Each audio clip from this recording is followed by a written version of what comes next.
Gonna film this video right next to my old spot. Right here. Next to Camel. How's it going, everybody? Shaun here. Another day, another vlog. As you can see directly behind me is the Los Angeles Zoo. I am back once again for more updates and vlogs for your entertainment. Now, this vlog that you're about to watch is gonna be a little bit different because I won't be going to the zoo just yet. This is actually going to be a bit of an information vlog because I believe I didn't really do a good enough job to tell you guys exactly what to experience before you get to the LA Zoo. So basically, this video is going to be a tips and tricks video about how to have a fun time here at the LA Zoo. Because I don't think I explained it very well when I first got here during my first visit since it reopened. So first and foremost, you can't just walk into the zoo and check out the animals right away. You have to reserve a time as to when you want to come to the zoo. Now, this applies to both members and non-members. You have to have a reservation and a specific time to get here.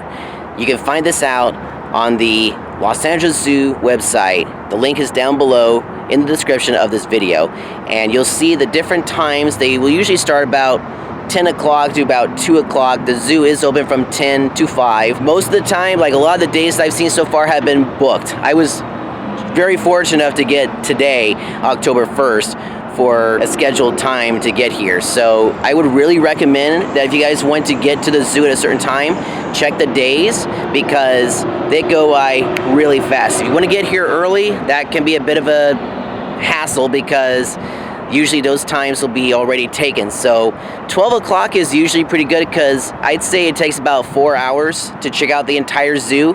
Last time I was here, it was about 4 hours, so it was like, yeah, it was perfect. There are specific times for when you can get to the LA Zoo, and they will not let you in like an hour before your scheduled time. They can let you in, I think it was like 15 minutes prior to your scheduled time. If you want to get in exactly at, like, say 12 o'clock, that's perfectly fine. Now, when you get to the gates, which are directly behind me right over here, you can either have a paper printout of your ticket or reservation, or you can also have it on your phone. You can send it to you via a text message or email. I've noticed that the Wi-Fi is really strong by the front gate, but once you're inside the zoo, not so much.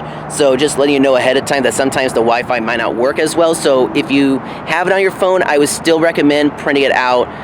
Fortunately, I forgot to do that, so whoops. Now, of course, with any business and any place right now, you have to have a mask. It is required. You cannot be inside the zoo without a mask. No mask, no entry, plain and simple. And for those who keep arguing about, well, why do I have to wear a mask? Well, it's zoo policy. It's been ordered by the city of Los Angeles and the governor of California. Make sure you wear your mask and you'll be fine. If you don't have a mask, they'll ask you to put one on.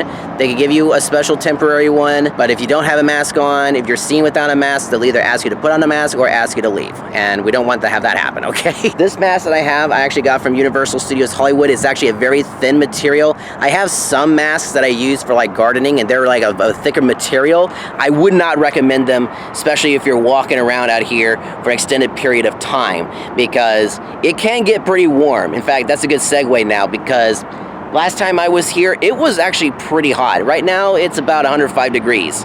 And so it is, again, another hot day. So since a lot of the restaurants, well, the first time when I was here, not all the restaurants were open, and a lot of their stands were not open, and especially the snack machines and the soda machines, they were not operational. I would highly recommend bringing with you like a tumbler of like either water or Gatorade. I've got Gatorade right here. And that way, if you get thirsty or need to get a drink, you have something already, because like I stated, a lot of the soda machines and snack machines are not available. They have taken out all the snacks and all of the soda in the machines. So I would highly recommend that you bring yourself a thing of water or Gatorade, because it can get hot out here in Southern California. In fact, recently we had this insane heat wave blast its way into the area, and it was like 121 degrees at one point. It was like, holy smokes, that's ridiculous. Definitely bring some water and some Gatorade with you, and definitely sunscreen, especially during the summertime, because, you know, you don't want to get sunburned. Don't want to look like a lobster. Now, of course, you have to maintain the social distance or physical distance of 6 feet apart, wearing the mask. They have hand sanitizing stations. The restrooms are open. Unfortunately, the water fountains are not operational as well. That's another problem. That's why I still recommend the Gatorade or water. They do have some restaurants open. When I was here, like I stated, not all of them were open. They were saying that most of them were, but some of them were not, unfortunately. So that may change today. We will see. But some of the places that were supposed to be open when I was here day one were not open, but some were. But that could change today. We're going to be finding out in the next vlog. Obviously, there's going to be, like I stated, social distancing as well as the social distancing like markers they've set around like the different areas of the zoo, such as the areas where you look at the animals. They have areas by like the windows that have been cornered off. If you have like small children, I highly recommend that you make sure you keep your kids with you at all times. If they're in a stroller, make sure they're in a stroller. Just don't let them run off into an area where they're not allowed, okay? Because we don't want anything to happen to them. Obviously, the markers are there for a reason. If there's a barricade, don't go over them. Kids like to run around and everything, but still, in this day and age right now, I would highly recommend just make sure you keep a watch of your kids at all times. Now I'm looking directly behind me over here at the front gate, and it does look like there's a bit of a line, and I believe that's for the non-members. I believe for regular like annual pass members, you can get in like that. You don't have to wait in a line. They just scan your ticket, they check your ID, and they also check your pass to make sure that it's valid, and they let you in. In terms of this line right here, probably the same thing. That's for the non-members, and it looks pretty long right now. So like I stated, the best times to get here, I would say, are like around 12 to 1 o'clock.